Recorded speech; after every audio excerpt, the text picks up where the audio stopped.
Madame, Messieurs, bonsoir et bienvenue à tous dans ce nouveau numéro de votre magazine d'actualité Info 7, le dernier pour ce mois de mars 2026. Et sur ce plateau, nous avons le plaisir de recevoir pour vous, c'est le premier passage pour cette année 2026, Maître Bazin Pembe, un membre de l'AFDCA de Modeste Bahati Lukwebo, mais aussi ministre des Finances du Kasaï. Merci beaucoup, madame, pour l'invitation. Un rectificatif. Je suis d'abord élu de la circonscription électorale du territoire de Dékessé et je salue mes frères de Dékessé, mais aussi je suis plus encore aux finances. Là, je suis obligé. Ah, maintenant vous êtes au budget? Oui. Ah, mais ça, c'est une information que vous ne m'avez pas donnée, vous avez caché. Non, il y a eu... Finance et budget, il n'y a qu'un pas. Oui, c'est presque des portefeuilles similaires. Voilà. Et c'est là depuis combien de temps? Ça fait maintenant, si je ne me trompe pas, que 5 mois. 5 mois. Ouais, alors, Maître Bazin Pembe, déjà, vous voir, vous allez très bien. Alors... C'est l'apparence, apparemment. Ah, vous voulez dire que vous n'allez pas bien? Lorsque vous confirmez que je suis bien... Je dis à vous voir, on dirait que vous allez très bien. Oui, c'est l'apparence, mais je suis mais il y a des soucis, de gauche à droite, mais on s'efforce d'être bien. Alors, comment se porte votre province, le Kasaï? Ça va. La province du Kasaï, ça va. Nous sommes en train de travailler, d'accompagner la vision du gouverneur de province, Maître Crispin Mukendi Boukassa. Il a presque les soutiens de sa population. Et nous espérons que dans les jours, les heures, même les mois, même les années, nous allons savourer le travail que nous sommes en train de faire. On va se rappeler qu'il y avait quand même plusieurs chantiers ouverts dans le cadre de 145 territoires. Est-ce que ça évolue bien? Vous avez également des soucis, comme c'est le cas dans certaines provinces de la RDC? Non, il faut le dire. Les programmes 145 territoires dans la province du Kasaï n'avancent pas. Ça n'avance pas? Ça n'avance pas. Et pourquoi? Je prends un cas chez moi à Dékessé. Il y avait un projet de construction de bâtiments de l'administrateur du territoire, même un centre de santé. Les dernières informations à ma possession font état que rien n'avance. Ça n'avance pas. Et qu'est-ce qui justifie ce blocage? Je ne sais pas. J'ai posé la question plusieurs fois à nos amis de PNID, parce que ce sont eux qui ont la supervision sur le terrain. Ouais. En tout cas, je n'ai pas eu une solution, vraiment, une réponse convaincante. Mais dans d'autres territoires, Moueka, il est beau, et même Luebo, les choses évoluent quand même. Là, ça avance. Il y a eu les inaugurations de certains ouvrages. J'ai vu la joie dans les chefs de la population et j'ai entendu même certains dire que le chef de l'État doit concrétiser ce qu'il a dit en rapport avec le développement à la base avec l'agriculture. Ah oui, l'agriculture. Oui. Donc, et surtout que si on veut développer un pays, c'est l'agriculture, hein, c'est pas la politique, c'est pas les mines. Hein. Oui, il faut aller dans l'essence. Je conseille aussi au chef de l'État, même à ses services qui vont nous suivre. C'est un bon projet. J'espère qu'ils vont mettre ça en musique pour que la population bénéficie. Voyons aujourd'hui les 145 territoires, même avec l'innovation des constructions, des universités, des hôpitaux qu'il y a de gauche à droite, je ne vois pas un enfant, un frère de Mboujima aujourd'hui envier l'université, envier l'Unilou, Bachi, Inilou, même Kisangani. Vous voyez, donc si c'est là, c'est fait aussi dans toutes les provinces. Hein. Donc là, c'est un plaidoyer en faveur du Kasaï. Oui. Chikapa. Chikapa jusqu'à aujourd'hui. Il y a un projet de construction d'une université. Nous espérons. J'ai vu les conseillers en charge des infrastructures du président de la République descendre sur le terrain. Il y a un endroit aujourd'hui déjà identifié. Sûrement que les études de faisabilité sont en cours pour que Kasaï soit aussi doté d'une comme on l'a annoncé aussi pour les Bandoudou. Donc il n'y a pas que... Je vis à Kikwit aujourd'hui. Les avions vont commencer à atterrir. L'aérodrome est presque fini. Je vis, même à Kikwit aussi, il y a une université. Je vis à Bounia. et il y a aussi une université. On a aussi vu dans le cadre de la conférence de gouverneurs cette transformation du Bandundu, hein. Oui, Certains coins. la conférence des gouverneurs, sûrement qu'il y a des choses à reprocher, mais il faut aussi les reconnaître que c'est une proximité entre la population, d'abord avec son président de la République, avec certains ministres et même aussi avec certains députés nationaux, parce que je les ai vus sur le terrain, mais aussi c'est une fenêtre qui permet à certains gouverneurs de s'adapter directement avec certaines réalités liées aux infrastructures. Vous voyez, les bâtiments, même les ouvrages que j'ai vus à Bandundu, aujourd'hui, coup de chapeau à ce gouverneur qui a fait Pourquoi un travail pas dire aussi que l'un de ces 4 matins, la prochaine conférence peut aller à Chikapa. Oui, mais le chef de l'État l'a annoncé à la clôture. Il a annoncé que la prochaine, au mois de décembre, c'est Congo central. Congo central, oui. Et après Congo central, ils ont ciblé Kananga. Après Kananga, donc c'est pourquoi j'ai dit l'un de ces 4 matins, ça peut être aussi Chikapa. Oui, je l'espère bien et c'est l'éveil même de la population kassaïenne. Ça va encore nous donner, nous, d'abord notables, du Kassai à travailler parce que lorsque les gens vont venir chez nous, il faut qu'il y ait des infrastructures. Des infrastructures hôtelières, si je peux le dire ainsi, là où ils vont passer nuit, parce qu'on ne va pas accepter seulement d'accueillir un événement pareil, mais les gens vont passer nuit à la Belle Étoile. Vous voyez, ça va ternir l'image de la province. Mais je l'espère bien que dans les années 2030, 2031, nous serons aussi ciblés pour qu'il y ait une conférence de gouverneurs dans notre contrat. Est-ce qu'on peut déjà dire qu'avec l'avènement de Félix-Antoine Tshisekedi à la tête de la RDC, c'est parti pour le développement de nos provinces? Bon, alors, si nous sommes encore dans les volets conférence de gouverneurs, moi j'aurais... Nous allons en parler. On va en parler. Là, oui. Oui, il faut... Madame Naomi, moi j'ai dit... Madame Noëlla, sorry, Madame Noëlla. Ça arrive. Moi j'ai fait souvent des provinces. J'ai fait souvent des provinces. Je peux vous rassurer que lorsque vous quittez Kinshasa pour arriver à Kikwit, vous verrez le long de la route les écoles des PDL 145 territoires, des écoles de qualité. Des écoles de qualité. Et les éléments à ma possession font état de 1 320 320 quoi? 1 320 écoles construites.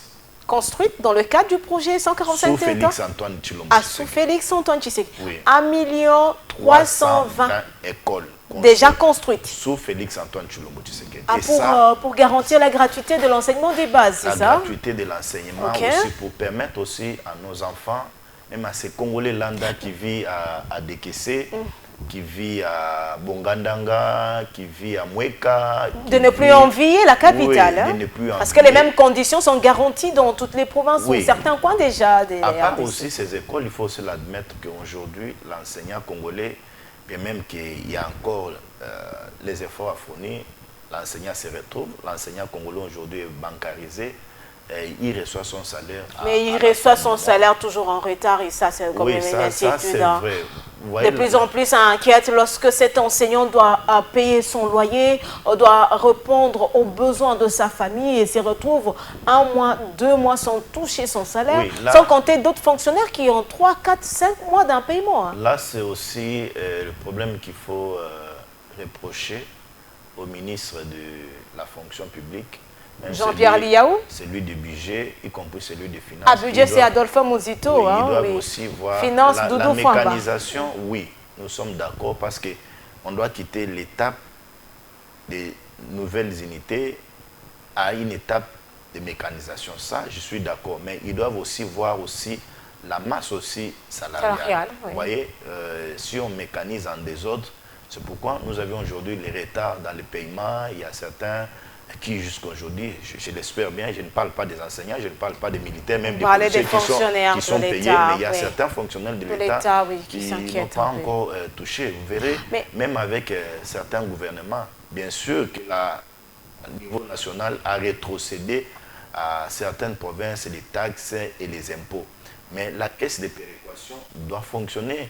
La rétrocession doit être aussi démise. Mais aujourd'hui, il y a un problème de rétrocéder les frais de fonctionnement. Mais pourquoi ça n'arrive toujours pas? Ça n'arrive pas. Dernièrement, on a vu certaines provinces qui sont encore montées au créneau. Est-ce qu'on peut dire que le Kasaï est aussi dans cette situation? Il n'y a pas que la province du Kasaï. Il n'y a pas que la province. J'ai dit d'autres provinces sont montées au créneau. J'ai suivi le gouverneur de Bandundu, la conférence des gouverneurs, faire état de ça, qui sont dans les 15 mois...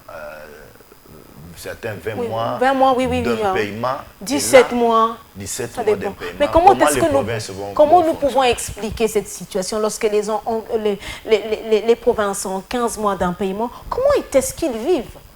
Oui, j'ai parlé ici... Quand ils vivent, donc, ces autorités qui sont dans ces provinces, comment est-ce qu'elles vivent? J'ai parlé ici de l'ordonnance loi 03 et 04 qui rétrocède à certaines provinces les taxes et les impôts. Et donc, les provinces ne sont pas toujours tenues à attendre la main à Kinshasa, mais il faut aussi une production locale. Ouais. S'il y a une bonne collaboration, s'il y a des textes qui sont en place, je pense que certaines provinces aujourd'hui ne vont pas toujours plus avoir une main tendue vers Kinshasa.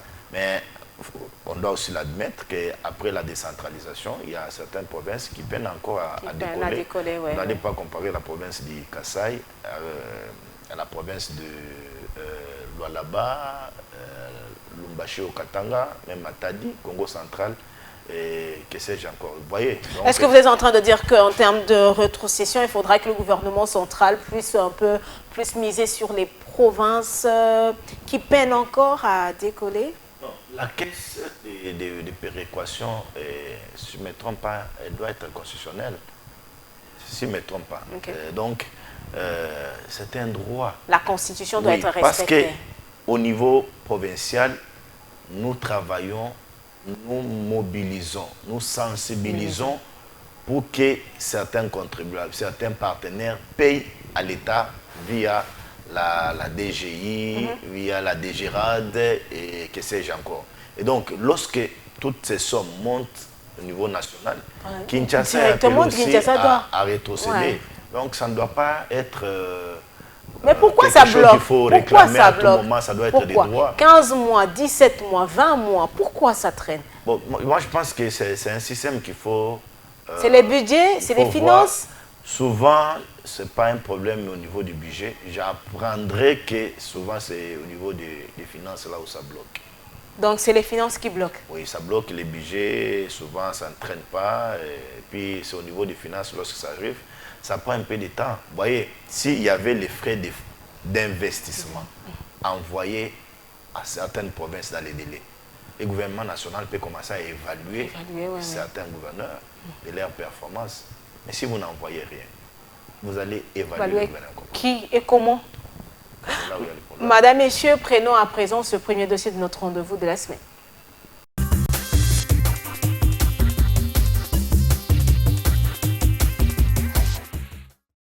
Affaire Gabriel Chabani et la société Vodacom Congo, les plaidoiries ont eu lieu. Condamné au premier degré pour avoir bouché la cime de M. Gabriel Chabani pendant une année, une cime obtenue depuis plus de 20 ans à la création de Vodacom Congo, la société de télécommunications est allée en appel.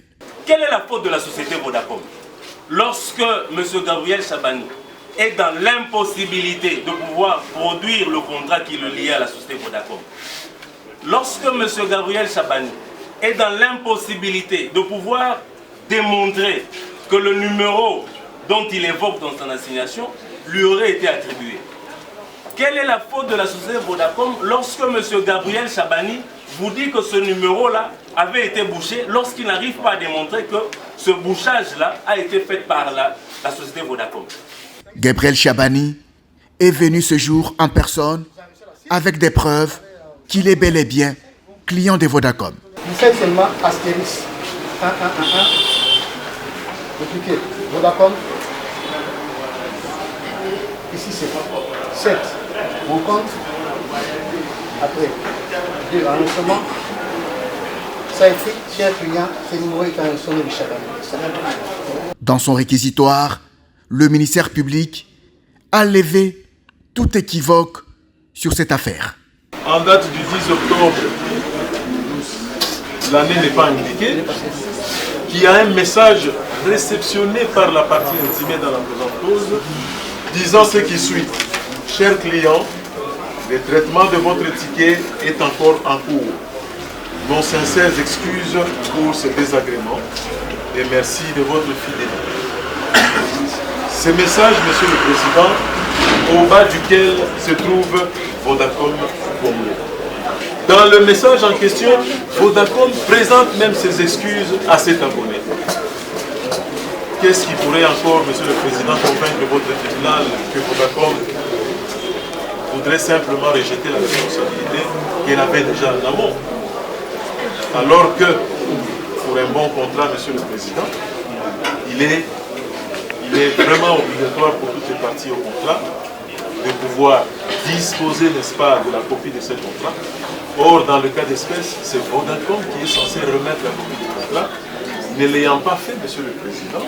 Mais par rapport au fond, Monsieur le Président, dit cette partie, donc le premier juge a bien dit le droit.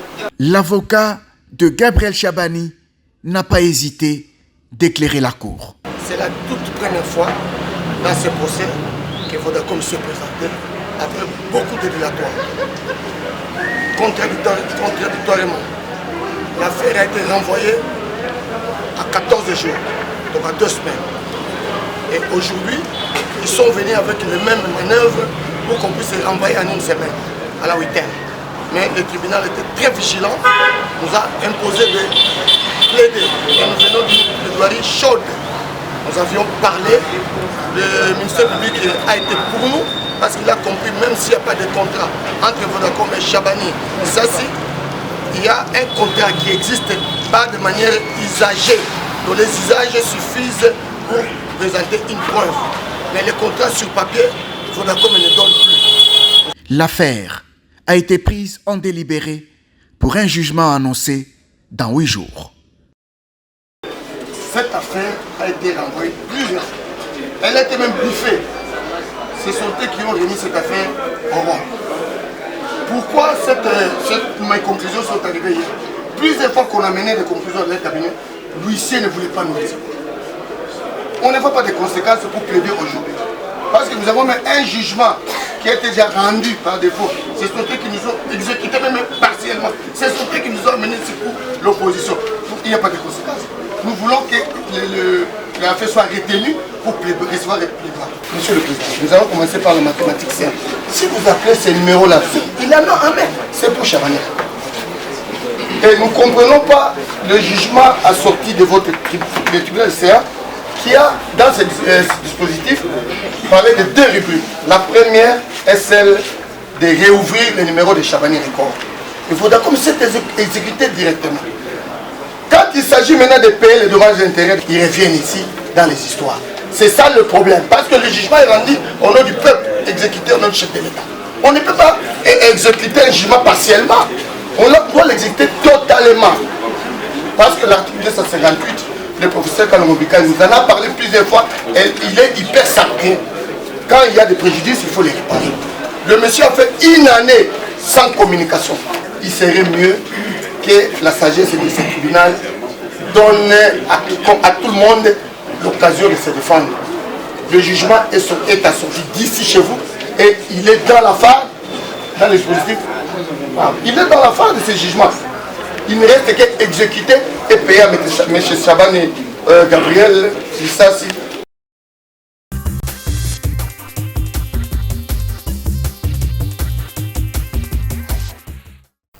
Alors, Maître Bazin Pembe, vous nous venez de la FDCA, le parti de Modeste Bahati Lukwebo Sekoué, au cœur de plusieurs sujets, au cœur des échanges à travers le pays.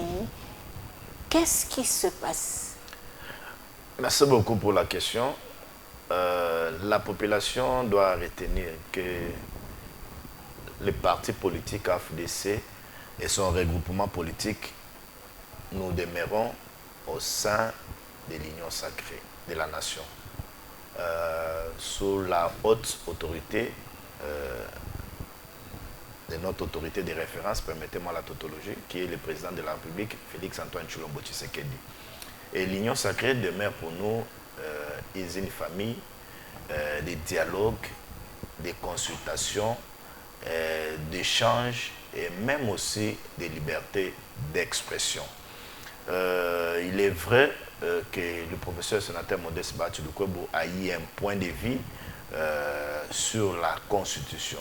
Et nous l'avions dit. Et un point de vue qui lui a attiré donc une foudre. Évidemment, jusqu'à ce qu'il a parce que même les gens ne l'ont pas bien compris. Les gens n'ont pas compris que Bahati c'est un professeur d'université.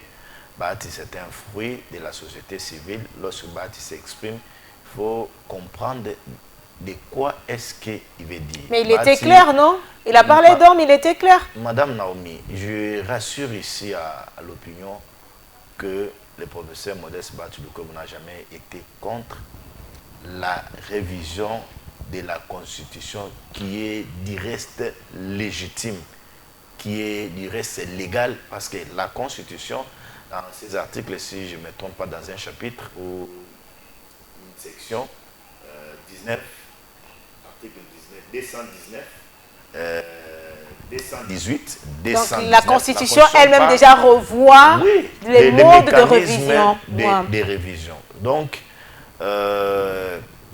le professeur, mon autorité morale, a été très mal compris et nous, AFDC, nous avions démontré que ce n'est pas la logique du professeur Modeste Bahati. Maître Bazampembe, quand il dit que les RDC n'a pas un problème de texte, mais un problème d'homme, vous voulez dire que tous ces Congolais n'ont pas bien compris Modeste Bahati? Pourtant, il était clair. Il a utilisé un français facile. Alors, certains ont voulu coller ces propos, les orienter vers une direction, alors que Bahati n'était pas dans cet élan des choses. Et l'important aujourd'hui, Madame Naomi, c'est comme vous l'avez dit, nous, AFDC, nous venons de faire notre 4e congrès, où nous avions renouvelé notre loyauté, fidélité au professeur sénateur Modeste Bahati Lukwebo. Nous l'avions demandé, nous les congressistes, de nous produire un bilan de comment il a dirigé pendant 5 ans. Et nous avions dit que c'était un bilan satisfaisant. Et nous avions encore renouvelé un autre mandat de 5 ans. Alors là, c'est intéressant. Pour diriger les partis. Et ce que je vois dans la toile, dans les réseaux sociaux, les dédoublements, nous l'avions vécu avec Mme Nenen Nkoulou. Des tristes mémoires aujourd'hui. Et je rappelle même à ceux qui sont en train de nous suivre, vous savez, nos amis de l'IDPS, à l'époque, Joseph Kabila a donné un mandat à Bruno Tshibala d'aller saucissonner les partis politiques de fait Etienne Tshisekedi de Mulumba pour déstabiliser l'IDPS. Et Bruno Tshibala l'avait fait. Bruno Tshibala l'a fait, mais il n'a pas reçu la mission. Est-ce que vous pensez que le pouvoir en place est en train d'utiliser quelqu'un pour déstabiliser la FDCA? À part Bruno Tshibala, je vais vous énumérer les gens. Kabila a pris encore un autre membre influent de l'UDPS proche de fait Etienne Tshisekedi de Mulumba. M. Sami Badi Bangatita. Kabila a confié encore le poste à primature avec un objectif. Sami Badi Bangatita qui est devenu aujourd'hui un enfant encore bien aimé de l'UDPS. Gâté même, il est proche du président de la Gâté, mais à un moment il a voulu déstabiliser ce parti, mais tout ça on a oublié, il devient l'enfant chéri. Pas voulu, c'était ça l'objectif. Mais ça n'a pas été. Enfant chéri aujourd'hui. Kabila ne s'est pas limité que là, Kabila a pris encore Bruno Mavungo. Ouais. Va déstabiliser l'IDPS parce que Bruno Mavungo a été secrétaire général de l'IDPS. Et Mavungo n'a pas resté paix à son âme aujourd'hui. Kabila ne s'est pas limité là. Kabila a pris encore un autre pion important de l'IDPS. Mais c'est Valentin Moubake, proche de fait Etienne Tshisekedi de Mulumba. Valentin va déstabiliser l'IDPS. Ça n'a pas tenu. Et Kabila ne s'est pas limité qu'avec l'UDPS pour dédoubler, déstabiliser Bahati Lukwebo qui avait mis aussi un point de vue contraire et tout ce qu'il posait comme acte. Kabila voulait dédoubler la FDC par les billets de Mme Nenen Nkoulou avec honorable Patrick Mouyomo. Qui revient encore aujourd'hui sur la scène. Sur la scène. Après avoir fait encore de beaux yeux à Modeste Bahati, il est rentré à la FDC. Il oublie tout cela. Il n'a pas oublié ses anciennes habitudes. Et aujourd'hui, il revient encore avec les mêmes habitudes. Fils gâté de Modeste Bahati Lukwebo. Aujourd'hui, Patrick Mouyomo revient sur la toile, revient dans la même piste de déstabilisation de l'AFDC. Il n'y a pas que Mouniomo, ça c'est Néné de triste mémoire. Aujourd'hui, nous voyons un certain, si c'est Otto.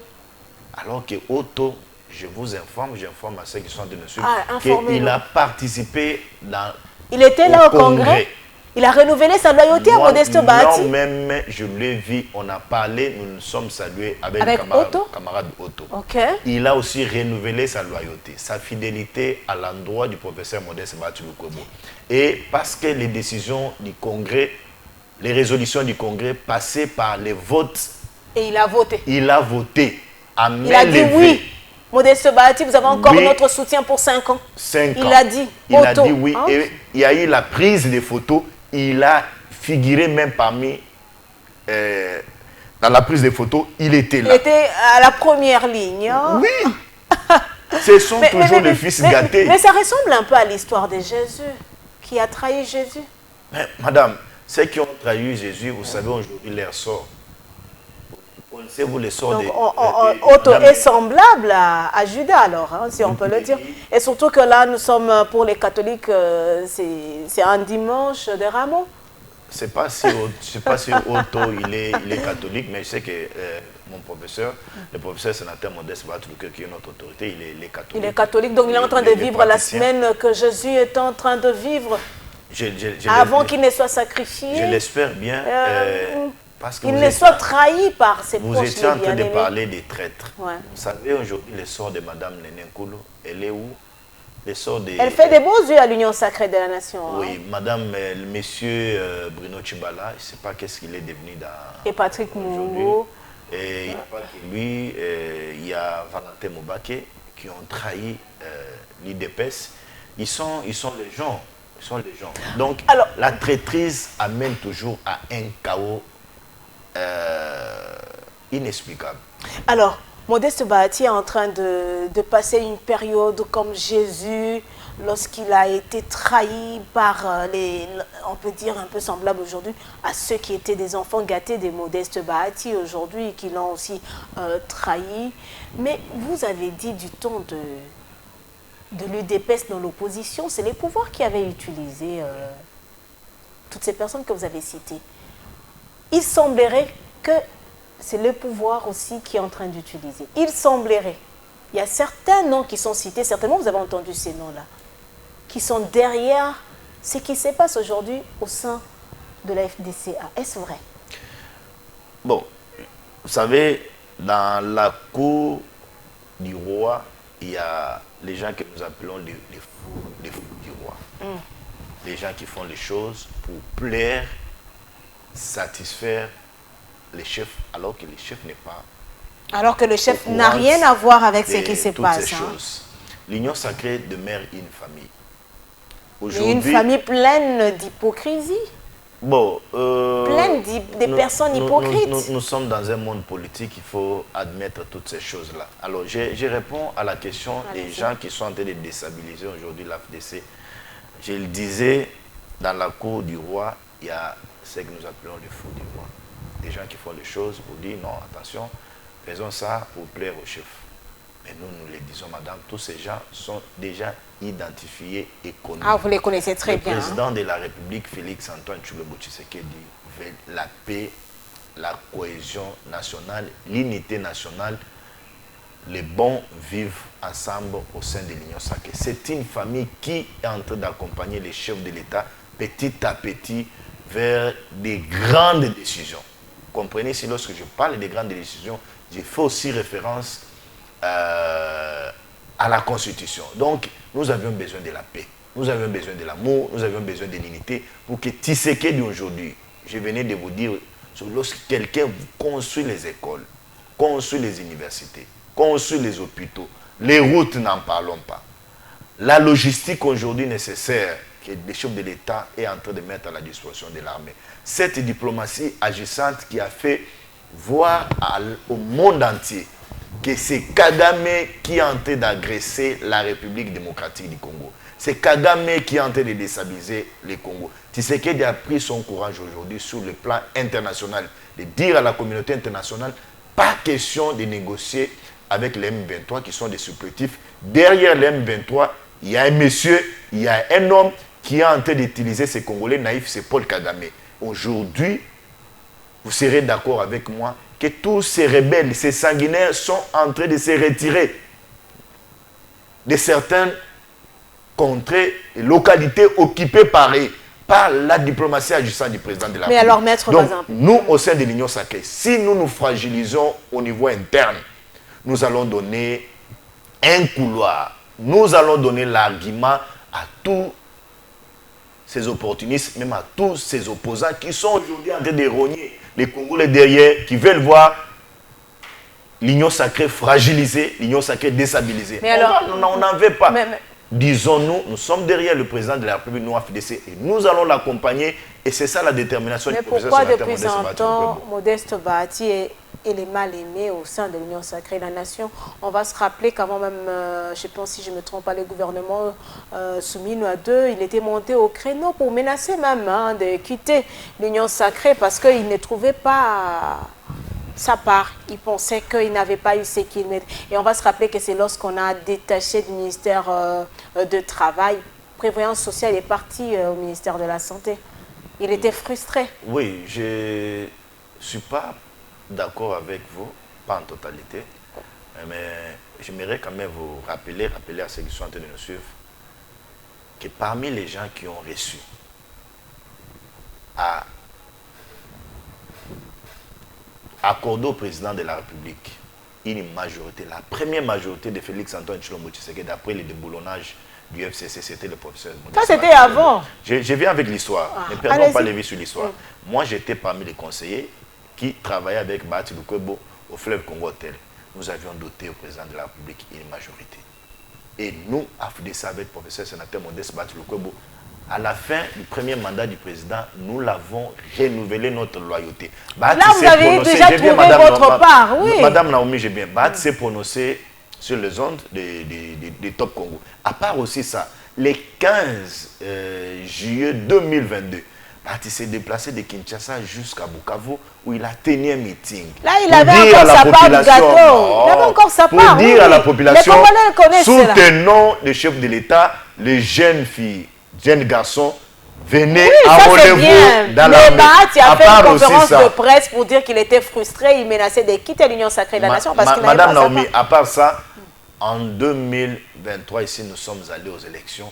Nous, les regroupements politiques AFDC, nos partis politiques AFDC, Vous avez soutenu. nous avions accompagné le président de la Parce que République. le pouvoir est là-bas chez Jusqu'aujourd'hui, Félix nous Tshisekedi. Vous ne continuons- pouvez qu'accompagner Félix Tshisekedi. Non, Allez-y. on n'accompagne pas le président Félix parce que le pouvoir est chez lui. Nous l'accompagnons parce que nous trouvons que dans Félix, il y a la volonté, le patriotisme Là, de c'est changer peut-être- la donne, là, de faire peut-être ce que c'est- Kabila n'a là, pas peut-être fait c'est- pendant 18 ans. Non, Maître Bazin Pembe, là peut-être c'est la conviction de Maître Bazin Pembe en tant qu'individu. On ne va pas oublier l'histoire de Modeste Bahati qui était avec Mobutu, qui était avec Kabila le père, qui a chanté Kabila fils et qui chante aujourd'hui Tshisekedi. Hein. Ça c'est ce que les Congolais retiennent de Modeste Bahati. Alors continue. Oui, il est vrai que Il a dansé toutes les danses, hein, Bahati- mais permettez cette tautologie. Bahati a commencé par la société civile. Une société civile bouillante dans cette ville qui a mis Un moyen de se faire connaître.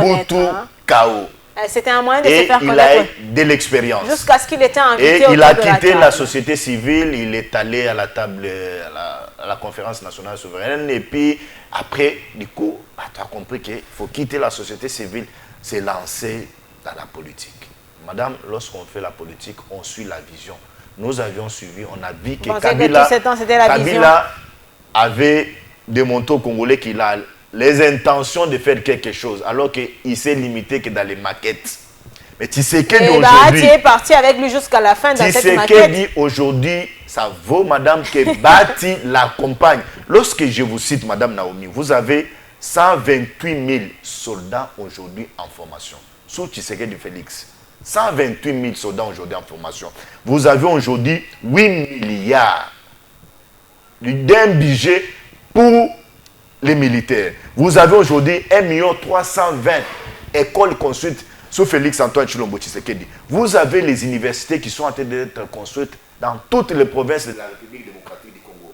Les ouvrages, n'en parlons pas. Même le rocard d'ici que vous êtes tenté de voir aujourd'hui avec Tshisekedi. Regardons aujourd'hui comment la ville de Kinshasa est en train d'être asphaltée avec les routes bétonnées, pas les routes en biscuit. Donc, vous allez nous empêcher à se retirer de Félix Antoine Tshisekedi qui est en train de concrétiser la volonté des Congolais. Bati suit la vision ou un positionnement? Bati suit la vision. Maître Bazin Pembe, nous allons prendre ce deuxième dossier de notre rendez-vous de la semaine.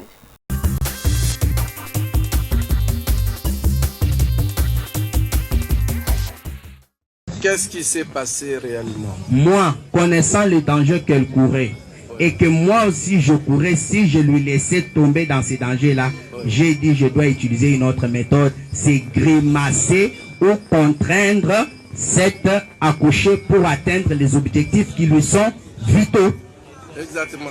Vous l'avez grimacé de quelle manière? Ça a commencé par des intimidations, sans suite. Me repousser avec ses mains, tenir mes bras et les écarter. Non, vous-même, quand vous avez finalement décidé de... Non, d'abord son agressivité, je ne sais pas si vous pouvez retenir ça. Vous avez parlé de... Et essayer de cacher sa partie intime avec sa main pour m'empêcher d'intervenir. Okay.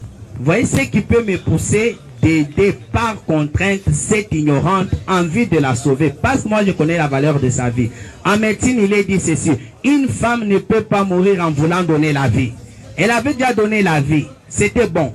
Mais pourquoi elle risquerait la mort par son ignorance? C'est comme je dirais ceci: vous avez un enfant qui joue sur une autoroute, et si vous l'aimez, vous allez lui dire: Junior, quitte sur l'autoroute. Non.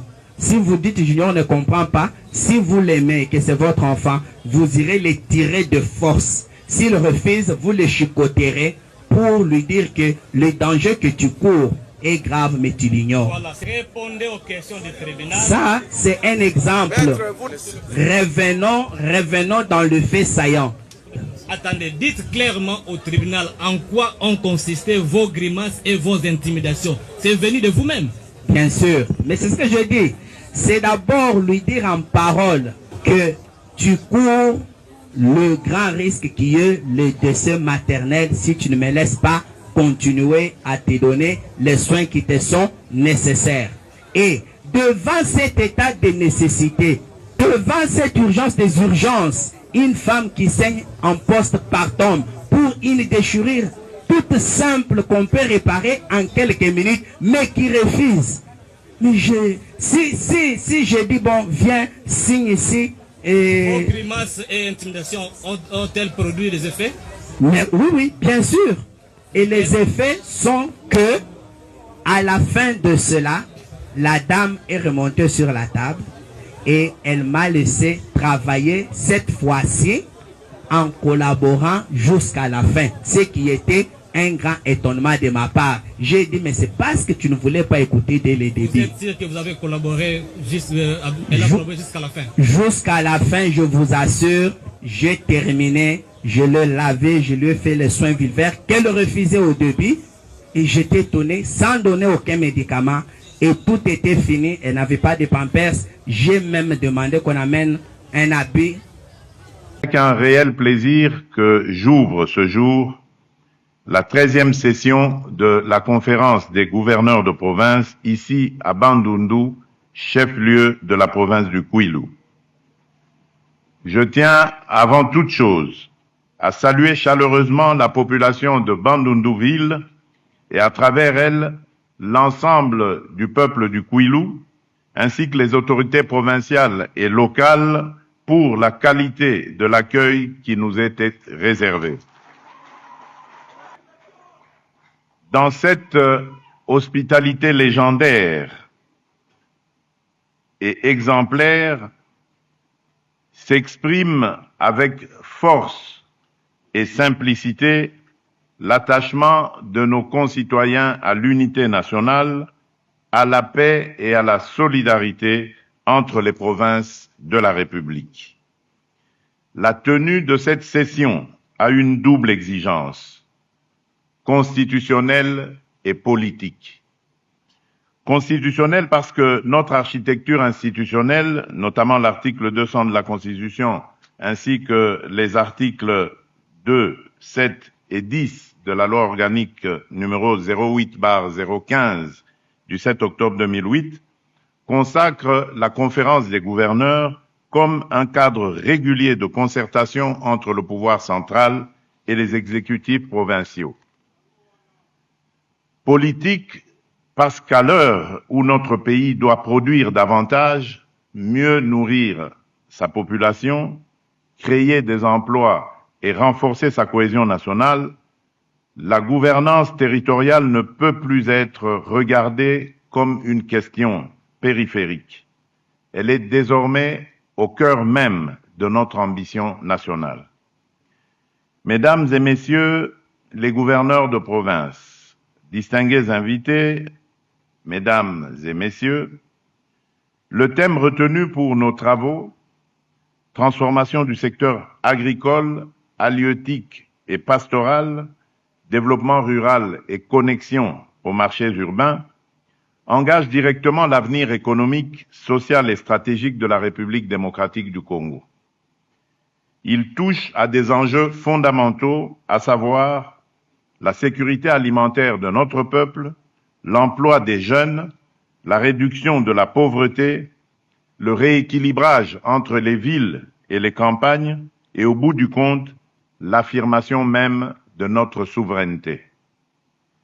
Dans le contexte international actuel, marqué par des tensions géopolitiques, la hausse du coût de la vie, les perturbations des chaînes d'approvisionnement, les effets du changement climatique et la compétition croissante autour des ressources stratégiques, une évidence s'impose à nouveau: aucune nation ne peut durablement prétendre à la puissance si elle demeure dépendante pour se nourrir, si elle laisse dépérir ses campagnes ou si elle abandonne ses territoires ruraux.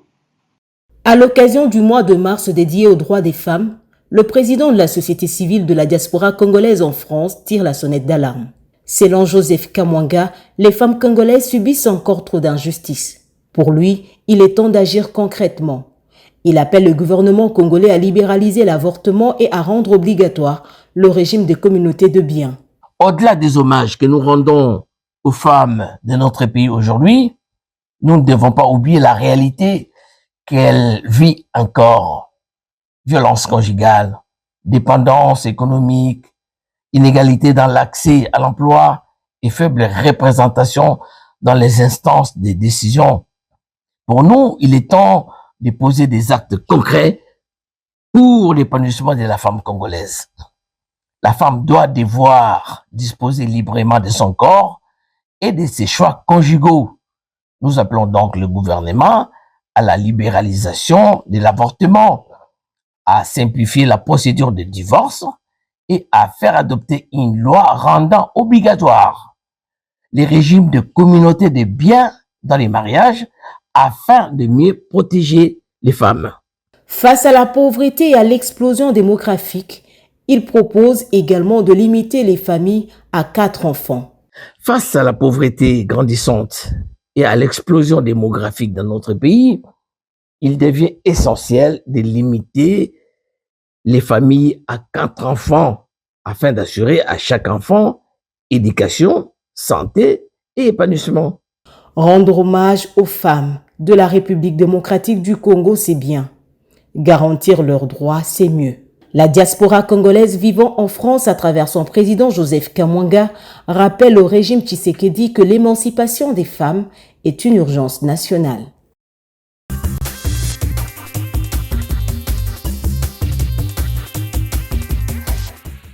Alors, Maître Bazin Pembe, Modeste Bahati a déposé sa démission au poste de deuxième vice-président du bureau de la Chambre haute du Parlement.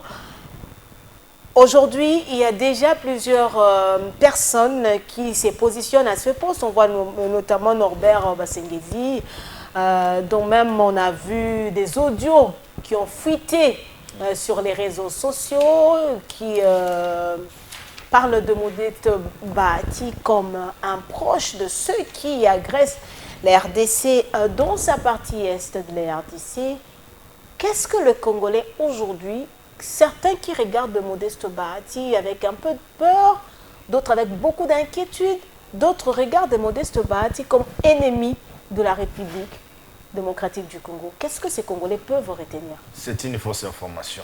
Bahati n'est pas avec l'M23 et il n'a aucune intention même de coopérer avec tous ces sanguinaires qui répondent. Mais certains dénoncent son silence face à la situation sécuritaire. Je viens, madame, avec tous ces sanguinaires qui répondront un jour devant la justice internationale. C'est pourquoi moi j'étais toujours d'accord qu'il y ait la TPI dans notre pays pour que tous ces sanguinaires, les Corneille Nanga, les Bertin Bissimois, les Yannick Tissola, Madame Fanny et consorts répondent de les acquis. Il n'y a pas que ça. Il y a les Sessanga, il y a Zarias Louberois, les Mboussa Nyamouissi, ils sont nombreux. C'est pour dire donc Sessanga aussi avec les... Sessanga a touché les armes dans ces pays. Ah, vous parlez de l'ancienne histoire, oui. Non, ce n'est pas une ancienne histoire. Ah, tous ces morts crieront un jour. Crieront un jour, exact. Oui. Les sons des Congolais, oui. Hein? Oui. Des innocents. Oui. Madame, c'est pour vous dire que Bahati n'a jamais été avec l'M23. Et il ne sera jamais question que Bahati coopère avec l'M23. C'est un patriote, c'est un Congolais qui aime bien son pays, qui aime bien sa nation et qui accompagne le président de la République. La partie occupée, c'est les fiefs de Modeste Bahati. Il devait être le premier à s'exprimer pour rassurer sa population. Malheureusement, il brille un peu à un moment par son silence, c'est ce qui inquiète certains Congolais. Je vous ai donné une date ici. Je vous ai donné la date du 15 juillet 2022, lorsque Bahati s'est prononcé à Bukavu.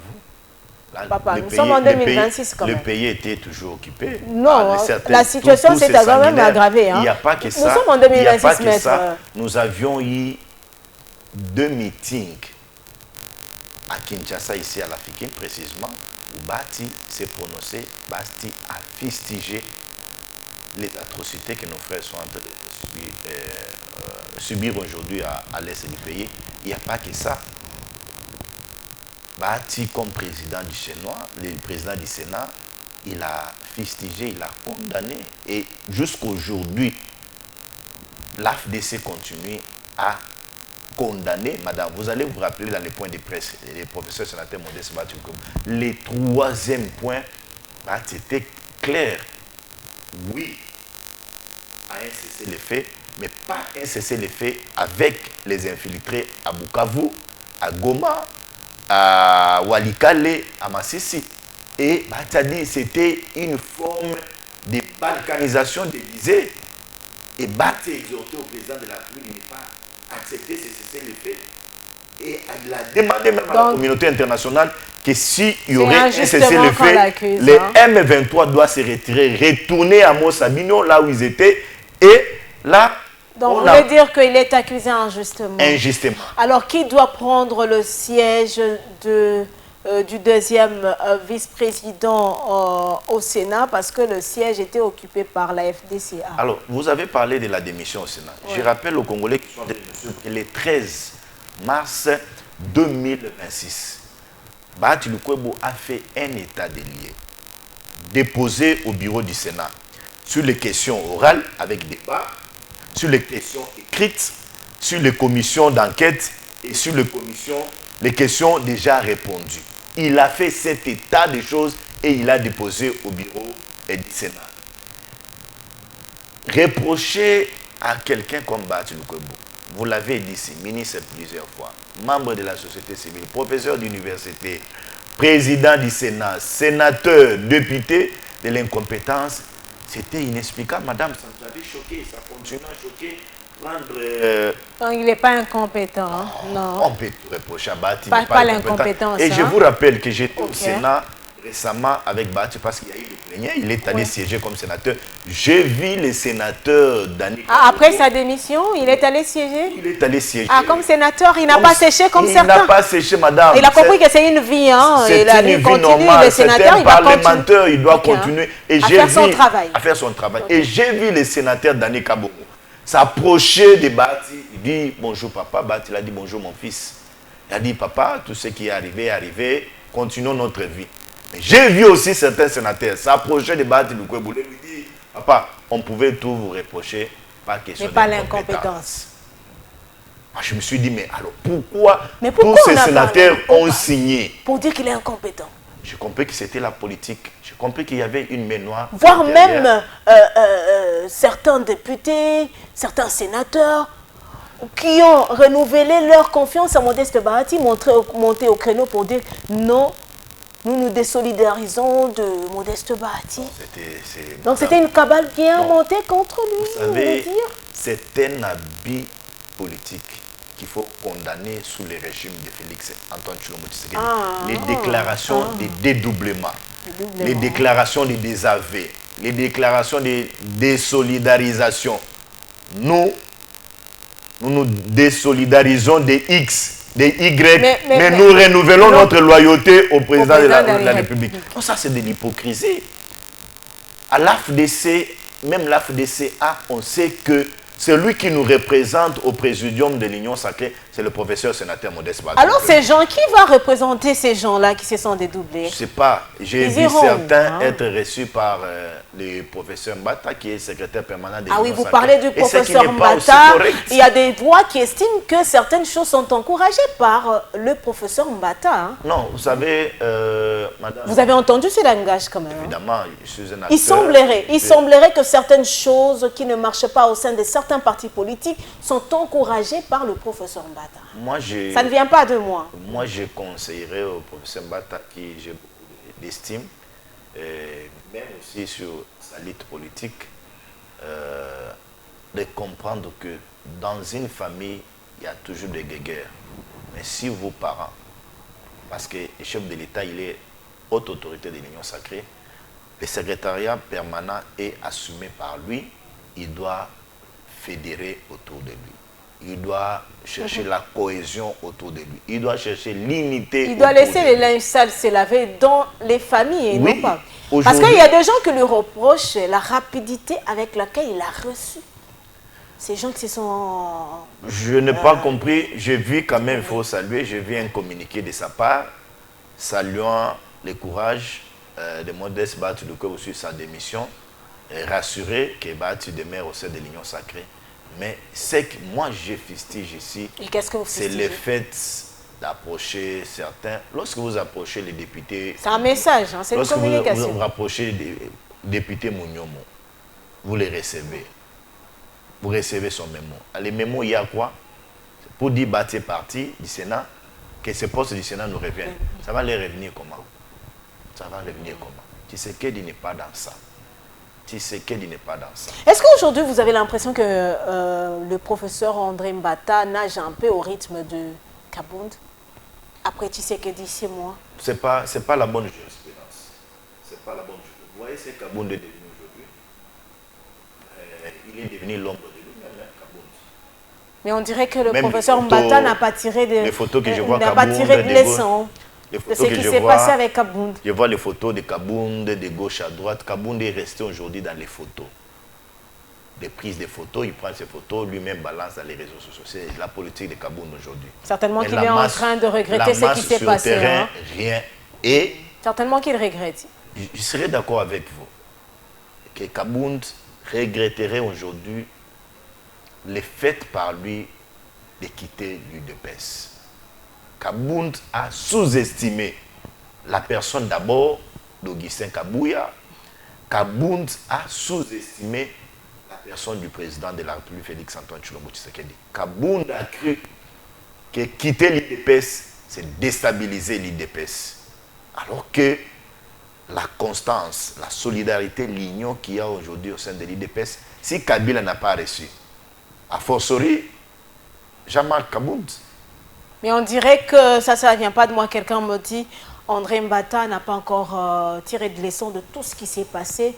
Le dernier cas même des Kabound, il n'a pas tiré de leçon et il pense que c'est lui maintenant, à part lui. C'est pourquoi je l'ai dit ici, je ne veux pas que la jurisprudence Kabound soit transplantée chez le professeur André Mbata, qui j'aime bien, je salue ses actions. ses performances, mais sa sensibilisation, l'installation de l'Union sacrée dans toutes les provinces de la République démocratique du Congo. Ça, coup de chapeau à lui. Mais attention. Mais attention, c'est le message que vous lui envoyez. Bon, moi, je ne m'adresse pas à lui, je suis en train de m'adresser aux Congolais. Alors, madame, messieurs, nous allons prendre ce troisième dossier de notre rendez-vous de la semaine. Vous l'aviez suivi, ce dossier Gabriel Chabani et Vodacom Congo. Mais là aussi, les inquiétudes de plusieurs Congos qui se plaignent quand même de la qualité de service de Vodacom Congo, en train de dire que Vodacom Congo s'enrichit derrière le dos de Congolais qui ne bénéficient pas correctement de ces services. Nous allons en parler juste après.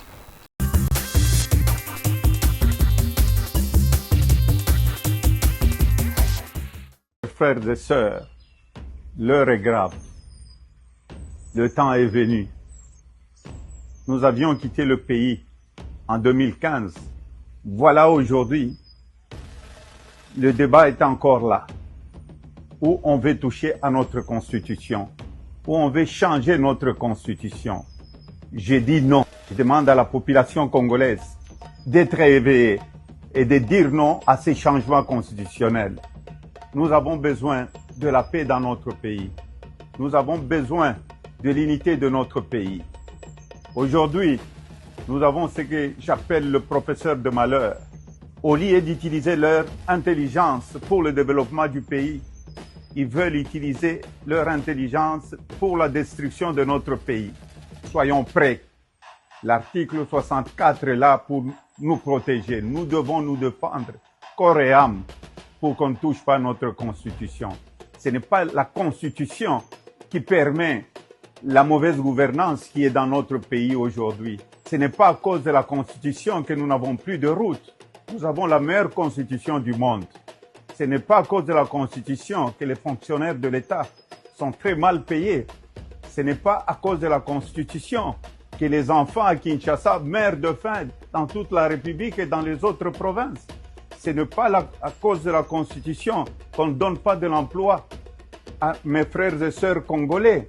Mes chers amis, disons non à ces changements constitutionnels. Aujourd'hui, si nous avons la guerre à l'est de notre pays, y ajouter encore d'autres problèmes, c'est parce qu'il y a eu des élections chaotiques dans notre pays. On veut encore ramener d'autres problèmes, disons non. Et soyons prêts à défendre cette constitution. Les trains de vie de l'État aujourd'hui, nous dépensons beaucoup d'argent dans des futilités, dans des voyages inutiles. Et la population continue à souffrir.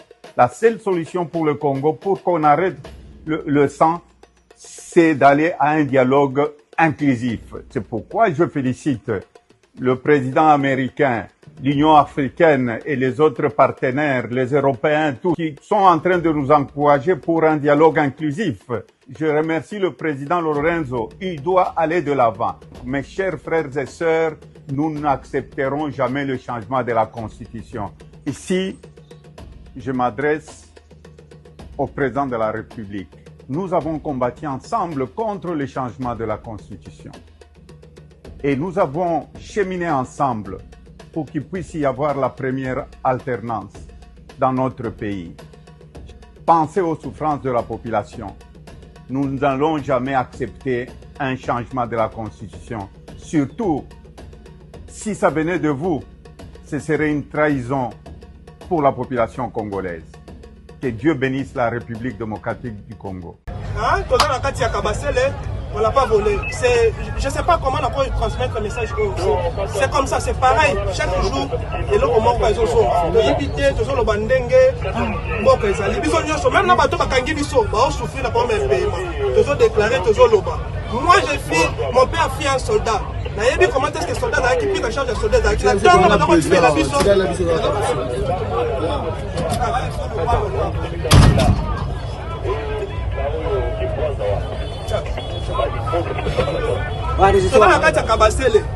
Message de l'Union peuple congolais. Makangi biso, ce n'est pas un problème. Toujours pour de l'amour, quand on y vit, même ma soldat Makangi biso.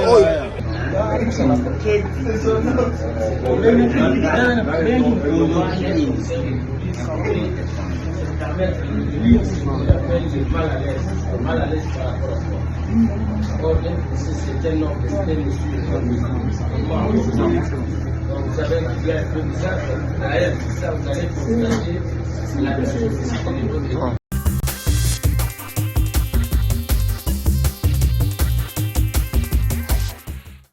Alors, Maître Bazin Pembe, qui pour succéder à Modeste Bahati Lukwebo au poste de deuxième vice-président du Sénat? Aujourd'hui, l'Union sacrée de la Nation a déjà réceptionné la candidature de Norbert Basingezi.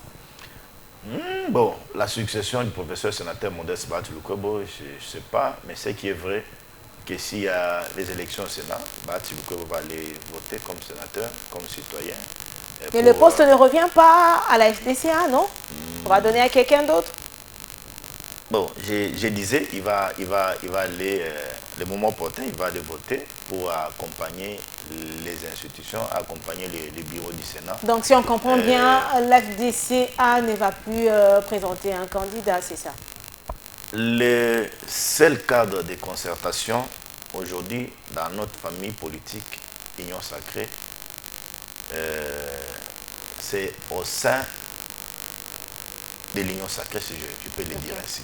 Voyez? Autour du tout-puissant, comme certains l'appellent, autour du tout-puissant professeur André Mbata. Non, autour du président de la République qui est la haute autorité des références de l'Union Sacrée. Mais aussi, il y a un présidium au sein de l'Union Sacrée. Parce que quand on parle de plus en plus de l'Union Sacrée, c'est le professeur Mbata qu'on voit. Et certains se posent la question, à quel moment l'Union Sacrée même s'est réunie? C'est un lieu de concertation, c'est un lieu de débat. Il est vrai qu'aujourd'hui, il n'y a pas tellement assez de réunions au sein de l'Union Sacrée. J'ai vu certains députés déposer les mémos auprès du professeur Mbata, qui est le secrétaire permanent de l'Union Sacrée. Ça, c'est une évidence. Mais un député, il a quelle qualité? Parce que le travail du député se limite qu'au niveau de l'Assemblée nationale, il y a les deux institutions. Vous avez la chambre haute et la chambre basse. Si un député prend une initiative pareille, donc il y a un anguille sur roche. Il y a une main noire. Il y a une main noire, Madame Naomi sûrement derrière ça. Moi, je leur concède la démarche parce que nous sommes dans un terrain politique. Mais aussi, on doit aussi comprendre que consulter aussi certains, ça vaut aussi la peine. Bah, tu es parti aujourd'hui du bureau deuxième vice-président du Sénat. J'aurais aimé aussi qu'il soit aussi consulté et même en termes de considération. Même en termes de considération, demandez au professeur, vous êtes parti par démission, est-ce que vous ne pouvez pas aussi nous donner votre sagesse? Mais je pense qu'au regard de ce que représente la FDCA aujourd'hui, ce poste devrait quand même revenir aussi à la FDCA. Non, nous on n'est pas cupide. Ah, vous n'êtes pas cupide. On risque de mais nous vous l'aviez été quand même quand vous avez fait votre conférence de presse pour réclamer certains postes. Hein. On continue. On le dit, nous ne sommes pas cupides. Nous accompagnons les institutions. Nous accompagnons les bureaux du Sénat, nous accompagnons les gouvernements, nous accompagnons les chefs de l'État, les postes, deuxième vice-président. S'ils vont nous consulter, s'ils vont consulter les regroupements politiques AFDC ou non, madame, en tout cas, n'en déplaise à toutes ces autorités, mais les miens seraient quand même par considération, approcher Bahati, avoir aussi son conseil. Parce que si on amène notre fruit, nos mûres, au bureau du Sénat, ces fruits risquent de venir contaminer, déstabiliser les autres, ce qui ne serait pas bon. Alors, madame, messieurs, vous avez suivi ces reportages. L'homme d'affaires que vous connaissez très bien, le patron de Congo Web Télévision, Gabriel Chabani, Lissassi, est en train donc de mettre à terre la société Vodacom Congo. Il a donc détruit l'hypothèse évoquée par les avocats de la partie défenderesse, selon laquelle il ne serait pas à son abonné. Il a apporté donc toutes les preuves, je le disais, bien organisées.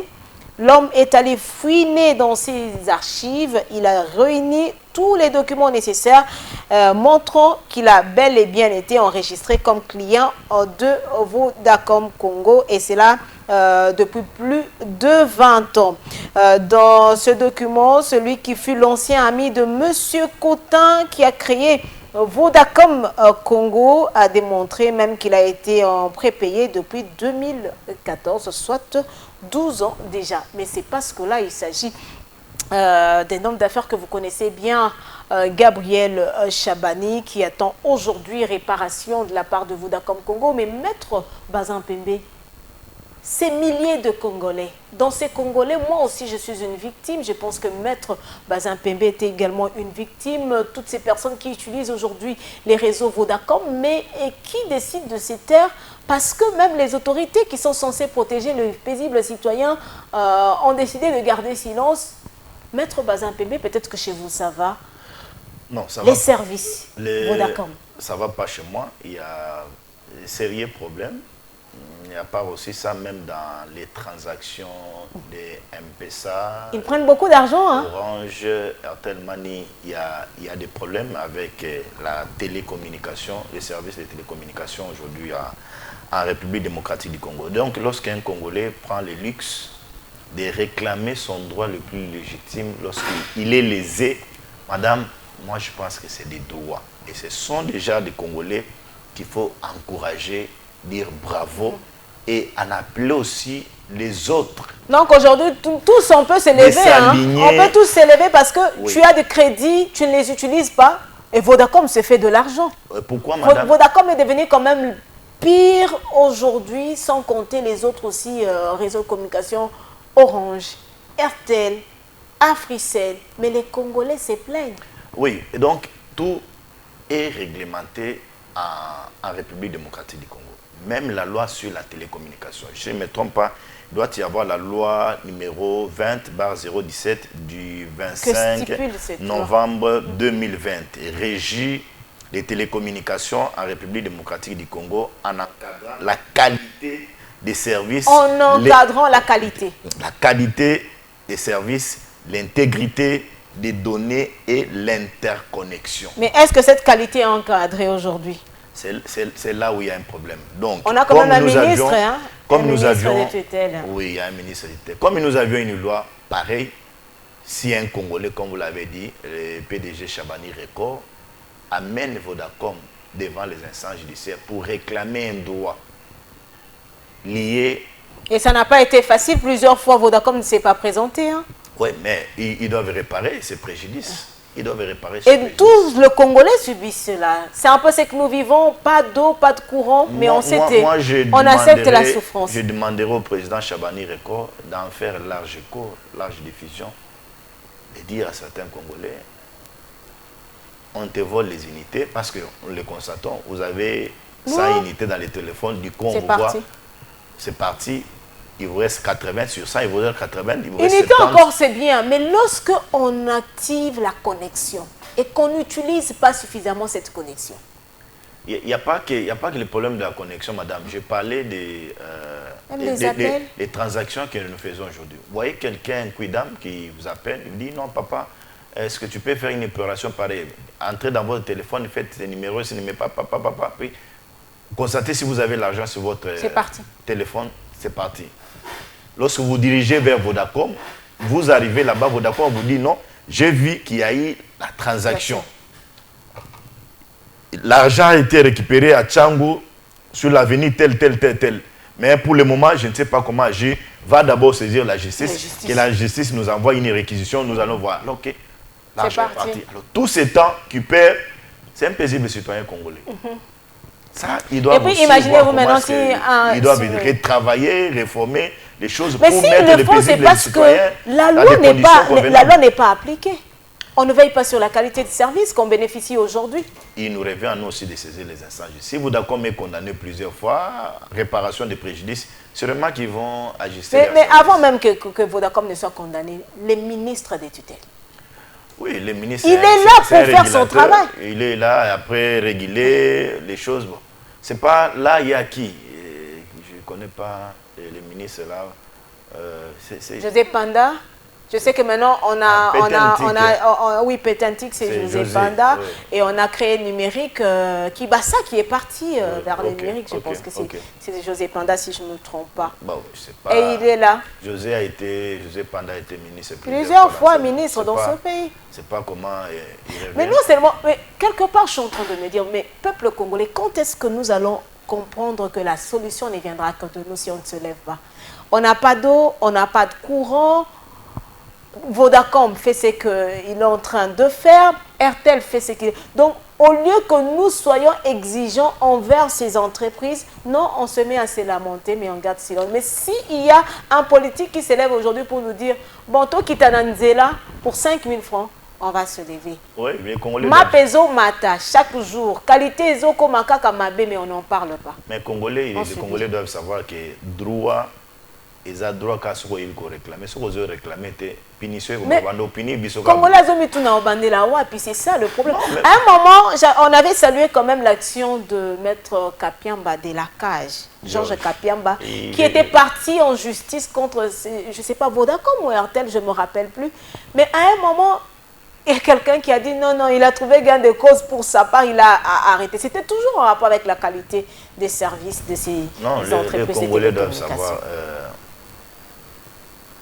soki totikeli bato à Vodacom mbongo ebungaka na ba M-Pesa ba unité na biso babukaka ngonga nyonso ba azo boto la biso yango ya iloko moko ya motu ya te droit eza droit soko yebi comment ko réclamer soko zo réclamer te on va communiquer que non ba osala musala malamu. Mais pourquoi vous politiques vous ne mobilisez pas aussi sur des questions pareilles? Ça n'a rien à voir. Non, mais vous pouvez nous mobiliser. Quand ça touche à vos autorités morales, vous allez nous mobiliser de descendre dans la rue. Mais quand ça touche directement à nous, paisibles citoyens, vous ne nous mobilisez pas. La société civile est là aussi pour faire tout ce travail. Ah, donc pour les questions de la population, est-ce qu'il y a encore une société civile ici? Ça, c'est une autre question. Ils sont là. Mais là, on est en train de faire un plaidoyer. Non seulement que les gens de Vodacom vont nous suivre, ils vont prendre en compte, sinon, s'ils ne pas nous injurer, dire non, regardez ces profanes qui sont en train de parler sur les choses qu'ils ne connaissent pas. Mais je pense qu'ils vont prendre en compte tout ce que nous sommes en train de faire comme plaidoyer sur ce plateau. Alors, Maître Bazimpembe, avant de prendre ce dossier ici, vous avez certainement suivi cette scène. Quelle lecture faites-vous de cette violence de ce médecin sur cette femme? Cette vidéo qui a fait les tours des réseaux sociaux, au-delà même des frontières, RFI en a parlé. D'abord, j'ai été peiné, choqué. Imaginez-vous que ce soit votre femme. Non, c'est choquant. C'est décevant, désolant. Et c'est inacceptable aussi. D'abord, le fait par un médecin avec ses complices de filmer une dame nue et même jusqu'à ses parties intimes. C'est inconcevable. Même si elle serait dans une erreur. Vous voyez, ça c'est de un. De deux,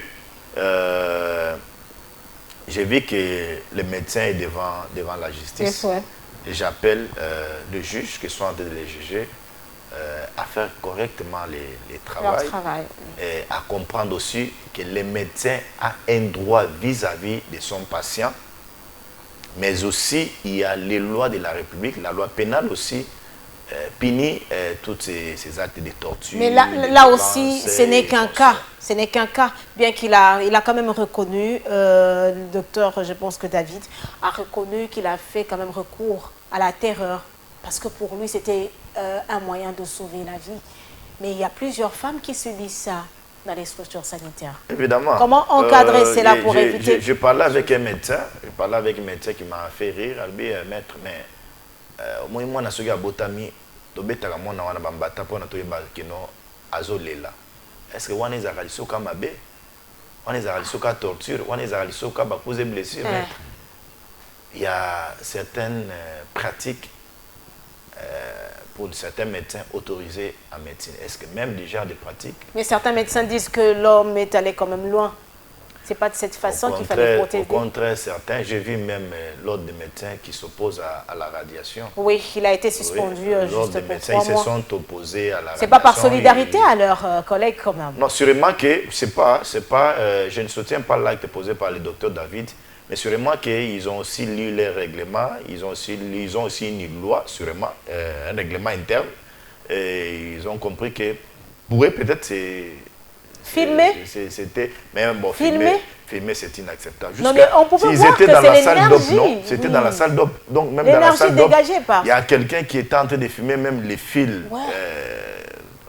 Bon, c'est pas pourquoi docteur David, j'ai vu dans certaines images, mais semble qu'il serait pasteur.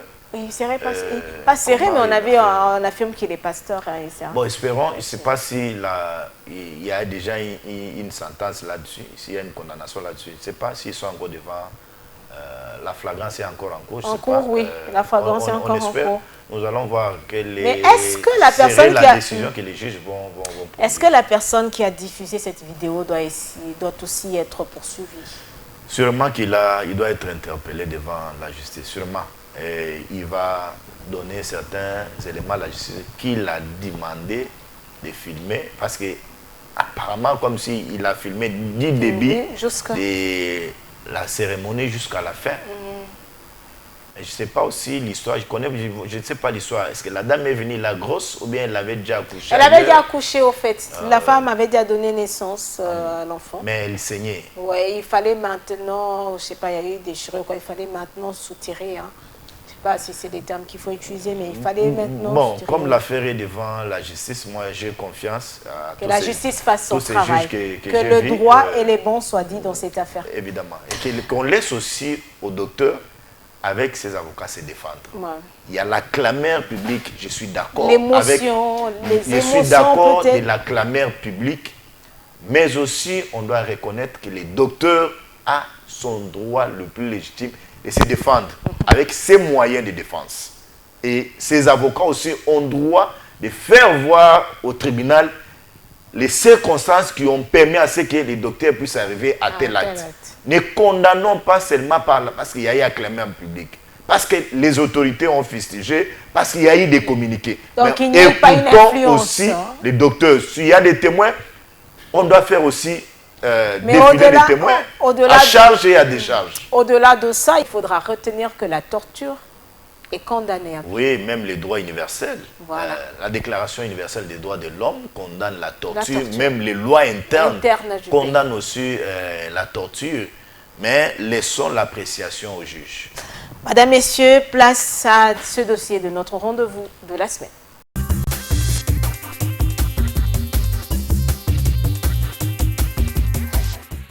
Dans les buts d'améliorer les conditions de travail du militaire du FARDC déployé en Ituri, une délégation du ministère de la Défense a été dépêchée dans la province.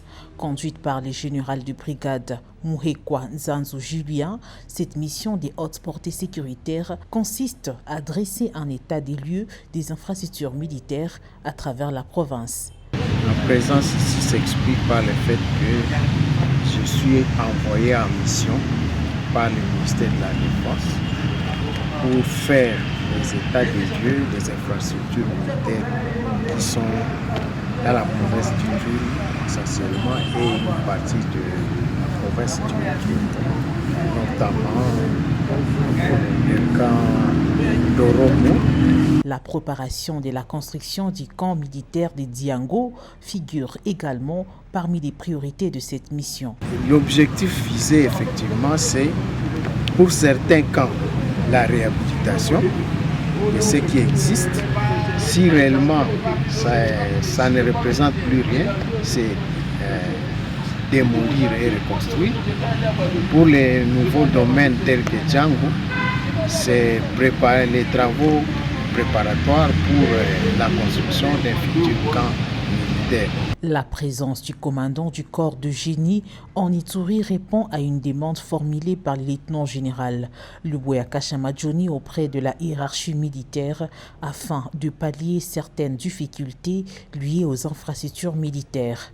Former, équiper et concerner de militaires pour renforcer la capacité opérationnelle des forces armées dès la mise en condition jusqu'à la mise en œuvre s'inscriva dans la vision du commandant suprême de FARDC et de PNC, Félix-Antoine Tshisekedi, celle de la montée en puissance des FARDC en vue de détruire le menace, restaurer la paix et consolider l'autorité de l'État sur toute l'étendue de la République démocratique du Congo. C'est une image forte qui a marqué la parade de la 22e région militaire ce vendredi 27 mars 2026. Devant les troupes rangées, le lieutenant-général Jules Banza Mulambwe a présenté le collaborateur des agresseurs de l'AFC M23 détectés dans le rang des FRDC, dont un lieutenant-colonel des FRDC, identifié comme le recruteur principal dans la province du Lualaba et un adjudant recruté par ces derniers. Le démantèlement de ces réseaux de traîtres infiltrés a été rendu possible grâce à la collaboration d'un civil. Ces derniers, ayant lui-même participé aux exactions de Lusingé, a permis au service de sécurité de remonter la filière. Baoyo, na communauté esika bauta, baya ko prouver biso le contraire. Tangu bango moko ba reconnaître que batinda maki. Batangeli biso na batu yango bakotisaki bango na buso bawana. Communauté ya kotelema lisusu bokangi bango parce que bazali bana ya communauté na biso te.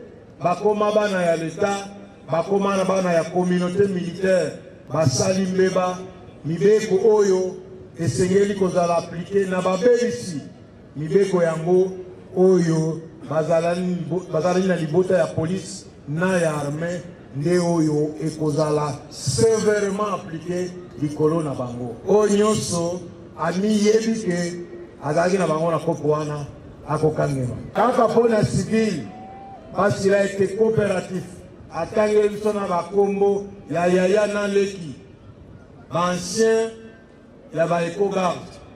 Au Bazaki na mouvement wana. Abi Oyo. Oyo Kutunde Mouta Rekrita Kingai. Oyo Aza Rwandais. Oyo Kolo Yamaseki, les bateaux se permettre de continuer comme ça la Boussoba. Cette fois-ci, plus jamais. La loi doit s'appliquer de la manière la plus forte et l'exemple va être démontré d'ici là. Par cette présentation publique, le chef d'état-major général a lancé un signal sans équivoque aux ennemis de la patrie pour dire que la récréation est finie.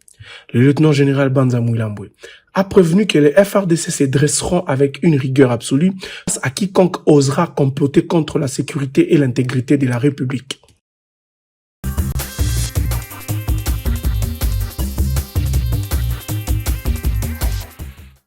Alors, Maître Bazin Pembe, la conférence de gouverneurs s'est clôturée, mais aujourd'hui, il y a plusieurs voix qui s'élèvent pour quand même dénoncer les discours des gouverneurs au lieu d'exposer, de rester dans la réalité.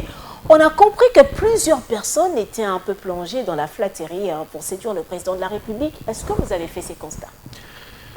Madame Naomi, j'aimerais le dire ici, d'abord saluer la conférence des gouverneurs, une belle initiative, une initiative de proximité. Ça c'est de un. Mais aussi féliciter et encourager aussi les chefs de l'État. Félix Antoine Tshilombo Tshisekedi, pendant la campagne, j'ai vu Tshisekedi dans une proximité du jamais vu avec sa population.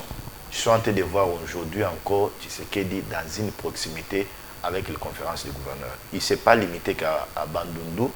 Je vais Tshisekedi faire le Gungu, si je ne me trompe pas, là où il y a le barrage de Kakobola. Oui. Kakobola, Tshisekedi est arrivé à Kikwit. Et aujourd'hui, nous sommes dimanche, samedi.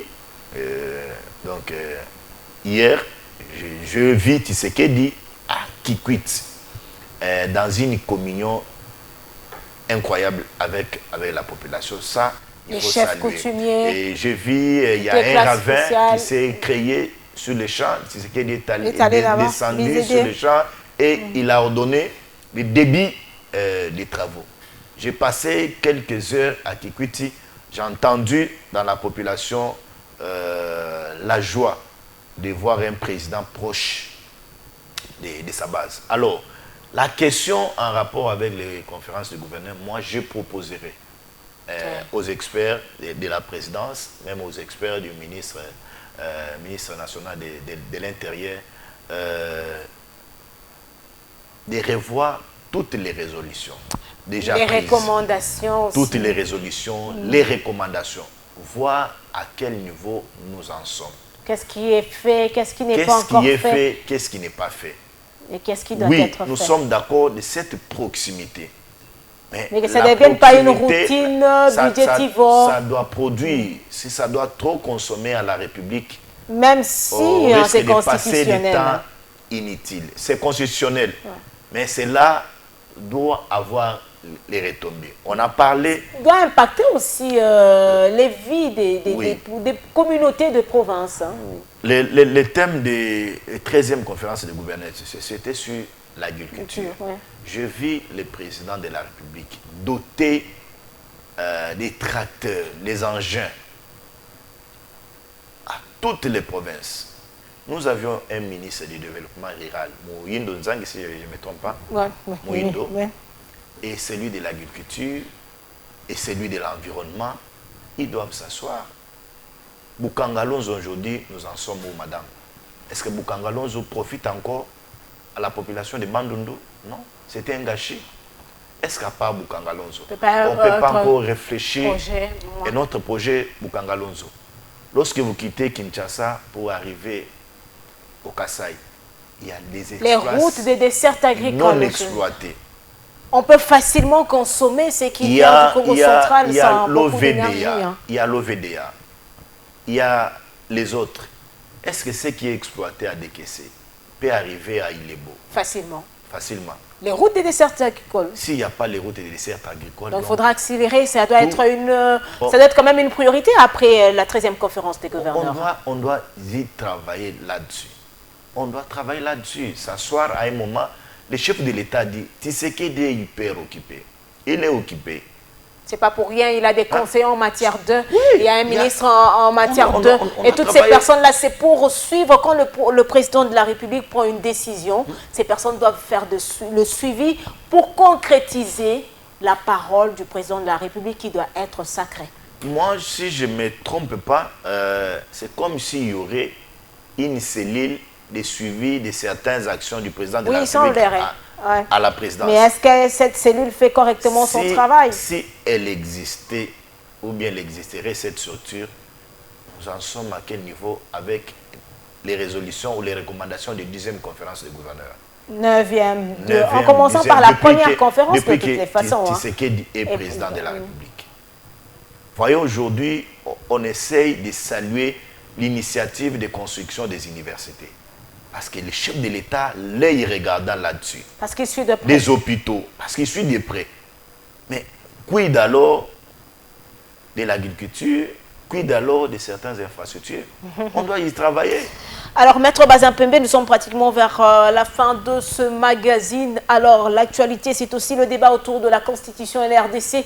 La semaine, plusieurs voix se sont quand même exprimées. On a la Senko, on a Joseph Kabila Kabonge qui s'est prononcé le 23 mars 2026, alors que le 23 mars, ça reste quand même une date historique. Une date douloureuse pour les Congolais parce qu'on voit le 23 mars, on voit le 23 déjà, mais Kabila a parlé ces jours-là. Il y a la Senko également qui est revenue sur la question de la révision de la Constitution. Moïse Katumbi s'est aussi exprimé. Maître Bazin Pembe, vous êtes là face à plusieurs propositions. Révision de la Constitution ou changement de la Constitution, balkanisation, soudanisation, ce mot que Joseph Kabila Kabangé ramène après un long moment de silence. Kabila, avec une majorité fabriquée, a réussi à réviser la Constitution sous l'égide du professeur Bouchab, si je ne me trompe pas. Je ne vois pas pourquoi ou comment on doit aussi interdire à un autre Congolais comme Madame Noëlla, M. Bazin, M. Fabrice, M. Trésor qui est en train de nous suivre, même le président de la République, Félix Antoine Tshilombo Tshisekedi. Est-ce que le moment est bien choisi? Alors, je ne sais pas dans quel contexte Kabila avait révisé la Constitution, mais dans le contexte actuel, si un Congolais réfléchit sur la question, ce n'est pas un tabou, madame. C'est une réflexion. C'est une réflexion aussi qui trouve sous-bassement dans la Constitution. Pour les Congolais qui sont en train de nous suivre, lorsque vous lisez la Constitution, le chapitre, il y a les titres, révision de la Constitution. Et c'est quel article? L'article 218. Si vous pouvez lire pour tous les Congolais qui sont qui n'ont pas la Constitution. L'article 218, modifié par l'arrêté premier de la loi portant l'initiative de la révision constitutionnelle appartient concurremment au président de la République.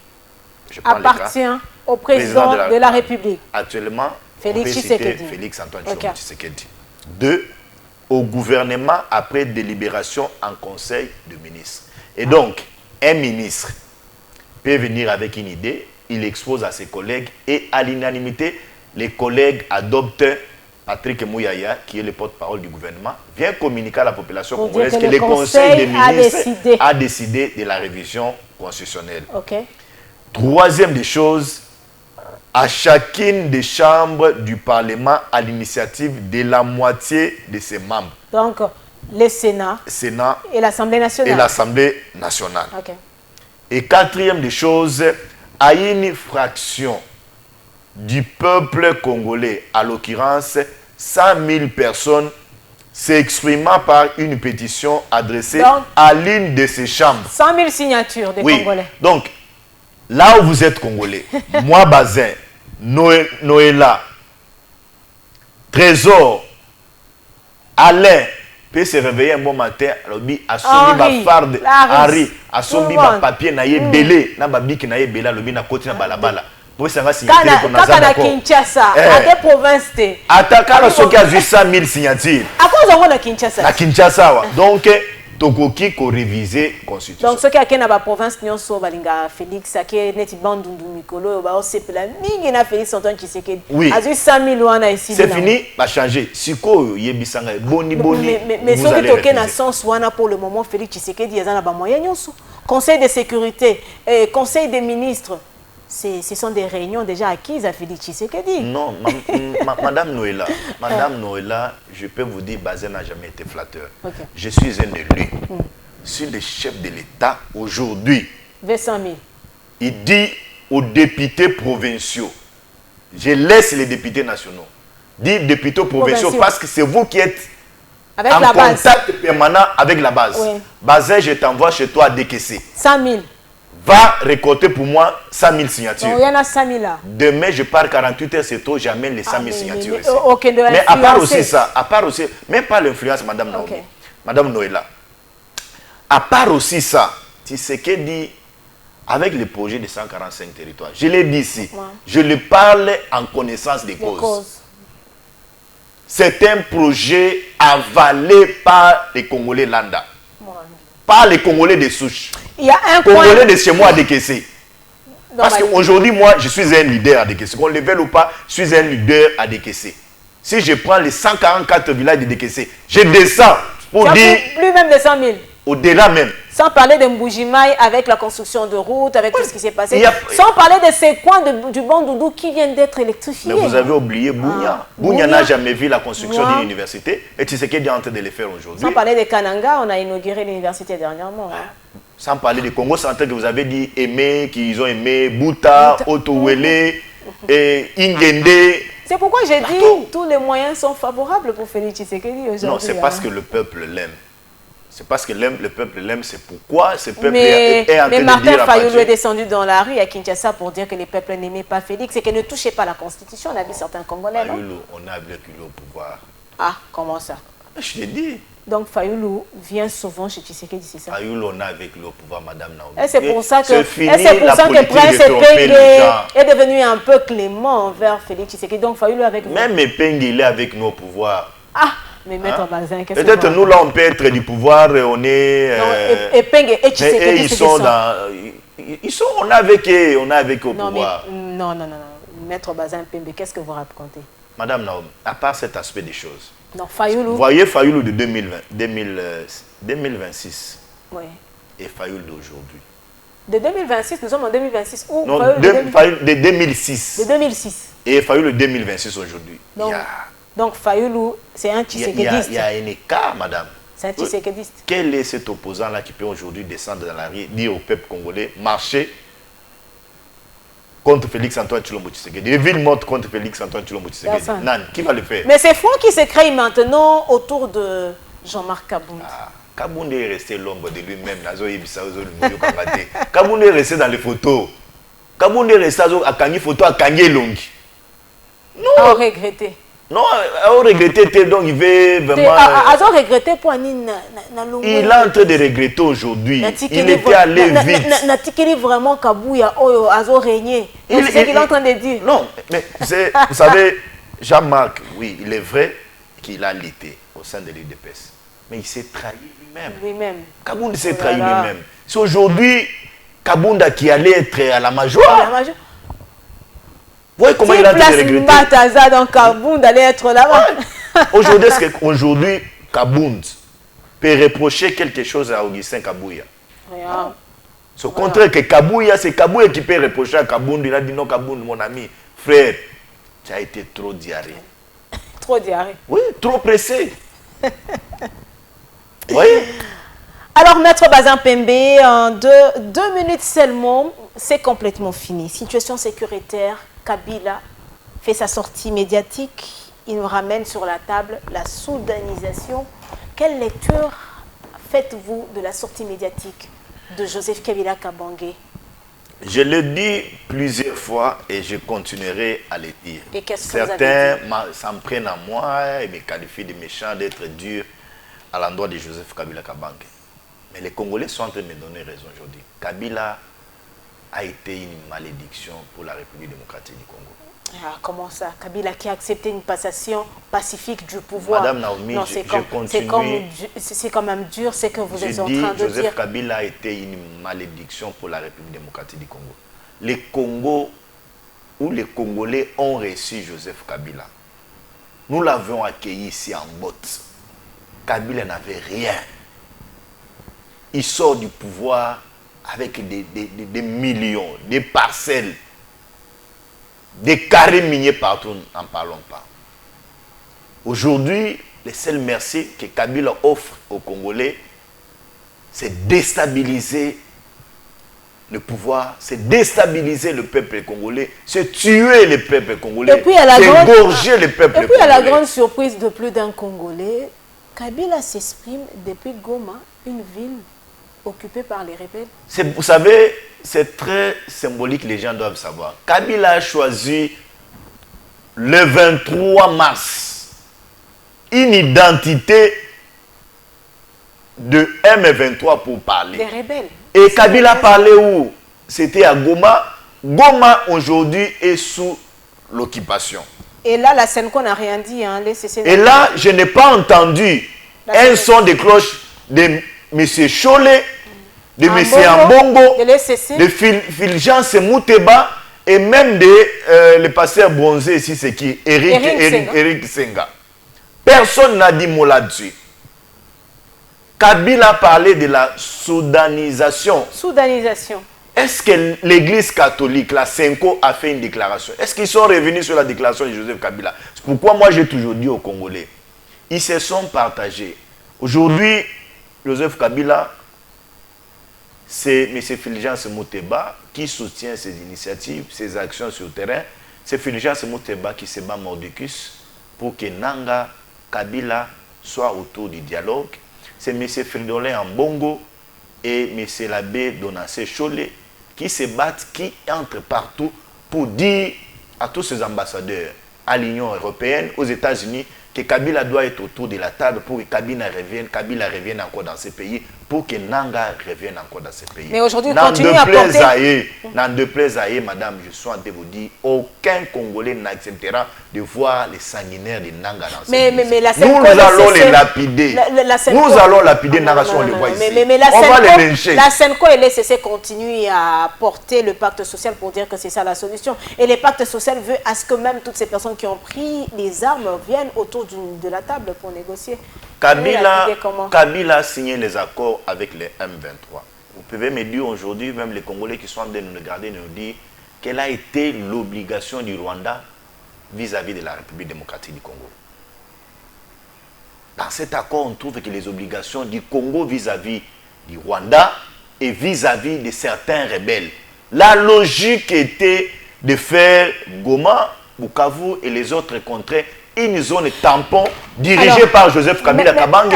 C'est pourquoi Kabila est en train de parler de la soudanisation. Pour vous, Joseph Kabila, c'est une malédiction. Mais vous ne voyez pas que Kabila aime tellement les pays qu'il ne veut pas trop de bruit et que jusqu'à ce jour, il garde toujours cet accord entre le FCC et les caches qu'il ne veut pas mettre sur la place publique parce que ça risque encore de brûler ici. Hein. Je vais mettre certains éléments à la disposition des Congolais. Nous avions suivi la première en quelques minutes, la première dame, Maman Olive Lembe. L'ex-première dame. Oui, nous dit dans une vidéo que mon mari était en train de travailler en silence. Oui, pour le bien-être des Congolais, non? Non, non. Alors c'était pourquoi? Ce silence-là, c'était le silence de la guerre. C'était les préparatifs en rapport avec les M23. Non, Kabila qui est parti les Bissimois, les Nanga, les Tissola. Il était allé étudier. Madame, non, moi je ne suis pas ici venu blaquer, je suis en train de parler de mon pays, de ma nation. Je que le seul pays, la République démocratique du Congo, le pays où moi je vis. Maman Olive Lembe nous a dit dans ce pays que son mari était en train de travailler en silence. Donc le silence, c'était préparer la guerre. C'était préparer la guerre, c'était attaquer les régimes en place, c'était déstabiliser les institutions, c'était un pari gagné pour Kabila. Donner les moyens au M23. Donc si c'est ça, ça ne s'explique pas que Goma est sous occupation. Qu'on voit Joseph Kabila passer nuit à Goma. Kabila mangeait à Goma. Kabila circulait dans les rues de Goma. Tout ce temps que les Congolais sont en train de chercher Kabila, donc il est là-bas. Il est là-bas à Goma. Il est là-bas à Goma en train de comploter avec ces sanguinaires. C'est naïf. Est-ce pour cette raison que Nang avait dit que la bombe, la dernière bombe qui vient, je ne sais pas d'où, parce que même en RDC, Kinshasa se pose la question, ça venait d'où? Donc Nanga connaissait bien. Nanga connaît bien que Kabila est là-bas. Vous savez, la dernière bombe, là, c'était Corneille Nanga. Qui nous a révélé que c'est lui, la bombe visait Kabila. C'est M23 qui a tué la dame, l'humanitaire, oui, la française. Oui. Pourquoi? De l'UNICEF. Pourquoi, maman? Parce que ils ont vu Tshisekedi aller voir Macron. Tshisekedi présenter un Congolais, la fille à Lumumba, comme la candidate de la République démocratique du Congo à la francophonie. Et Kagame est allé voir Macron. Et son retour, ils ont orchestré cet assassinat pour faire voir à la communauté internationale, pour voir aux Français que regardez, Tshisekedi a tué votre compatriote. Ne l'accordez pas. Mais ils sont tombés dans leur propre piège. Aujourd'hui, les enquêtes sont en cours, bien sûr, mais certains indices, même les indicateurs, sont en train de révéler que c'est les Rwandais et les M23 qui ont été derrière cette histoire. Alors, Maître Bazin Pembe, c'est complètement fini. Vous avez quelques minutes pour vous adresser à cette population qui vous a suivi ce dimanche, le dernier du mois de mars. Mars, un mois dédié aux droits des femmes. Je vous remercie pour l'invitation. Demander aux Congolais de faire confiance au président de la République, Félix-Antoine Tshilombo Tshisekedi, qui a la volonté, qui a un pouvoir de proximité avec sa population, mais aussi demander à nos camarades de l'AFDC que nous avions fini notre congrès, nous avions renouvelé notre loyauté au professeur sénateur Modeste Batumkwebo. Soyons soudés, c'est un vent au sein de notre parti, mais ça va passer. AFDC va demeurer. Nous sommes au sein de l'Union sacrée, on ne quittera jamais l'Union sacrée. Nous avions notre autorité de référence qui est le président de la République, Félix-Antoine Tshilombo Tshisekedi. Nous l'accompagnons dans toutes les initiatives, y compris même l'initiative de la révision constitutionnelle. Si au sein de l'Union sacrée, nous parlons, nous disons, accompagnons le chef de l'État, Bahati ne va pas refuser. Je demande aux Congolais, j'apprends de gauche à droite qu'il y aurait une restriction des mouvements du professeur sénateur Modeste Batumkwebo. Nous avions besoin de la paix. Nous sommes une famille. Un père ne divise pas, mais un père réconcilie. Un père encadre, un père conseille pour la bonne marche de notre pays. Alors merci bien, Maître Bazin Pembe. Je rappelle que vous venez de de la famille politique de Modeste Bahati, du Kwebo, la FDCA, et puis ministre du budget au Kasaï. Merci d'avoir répondu à nos questions. Avec le plaisir de vous retrouver prochainement sur le plateau de Info 7. Content de travail et je suis souvent, je vous suis de loin, je vous ai toujours dit que je ne flatte pas. Oui, je sais. Félicitations pour Merci. le travail et il faut continuer.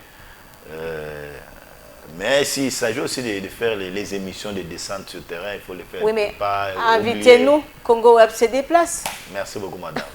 Alors, madame, messieurs, c'est complètement fini. Congo Web Télévision, une émission, pardon, Info 7, une émission de Congo Web Télévision.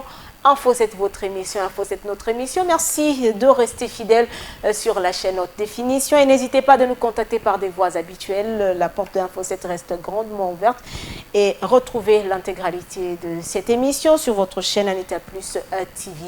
On se retrouve le dimanche prochain pour un nouveau numéro de Info 7. Au revoir.